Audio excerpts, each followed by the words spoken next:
Okay, we're going to continue on and we're going to turn our addition machine into a simple calculator. So our calculator is going to have three functions: add, subtract, and multiply. So again, I've got an x and a y and a result, and so I'm going to need a way to input what the user wants to do. And so the way I'm going to choose to do this for this particular tutorial is I'm going to use something called an enum. So if I go to my modern tool palette and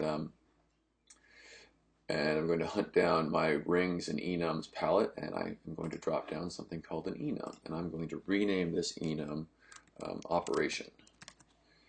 And if I go into that, and I can add and remove items, but I'm just going to go edit all the items. So I'll right click and then go to edit items.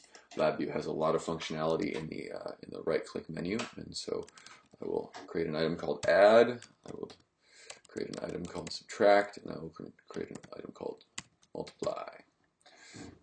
Ready? And now I have operations add, subtract, and multiply. If I come over here to my block diagram, I can actually highlight some stuff and make some more room.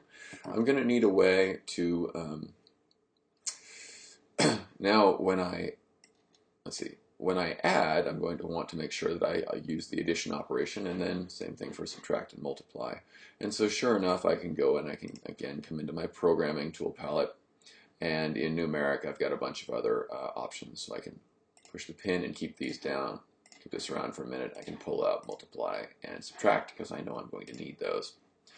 So the way that I'm going to use my enum to select which operator gets used is through a case structure. One way to do this would be I could have a separate input x and y for add, separate input x and y for subtract, but that's just going to be a real pain, and that's not the way the users are going to want to use a calculator in the first place. So I'm going to make a little bit of space, and I'm going to use case structure. And so what a case structure does is it allows me to select different cases based on an input.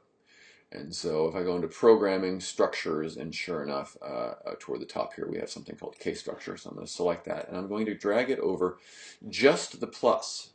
Again, just the addition operation. Not I'm going to leave the x and y and result outside. And if you dropped it down, you can actually right-click and remove, delete the case structure, and it will disappear, and we can recreate it. But that is actually not what I want to do. So my operation is going to determine which case I'm going to run. So if I wire operation up to the input, the case selector on my case structure, then actually I will get an add and subtract will pop up here, and which is great. The subtract case has the addition function in it, so I could remove this, delete some wires, move some things around, or again, when in doubt in Labview, right-click, and if I right-click, I can say, make this case add, and now add has the add in it. That's good. The subtract case, you'll notice the output tunnel is empty because it needs something, and so I can come down here, and I can wire up my subtract inside the case structure, wire that up. The program still won't run because well, we can run it and see, but it's because the multiply function isn't wired up. So I need to wire something in here. I only have an add and a subtract, but my enum, if I click him, I do have a multiply as well. So how do I get an extra case? Well, if I go in, there is a function add case for every value. That's probably what I want to use. I can also do add cases before and after. But if I highlight on subtract and say add case for every value, sure enough, I get another case called multiply. I can drag my multiplication operator in here. I can wire him up. And now my VI is ready to run. So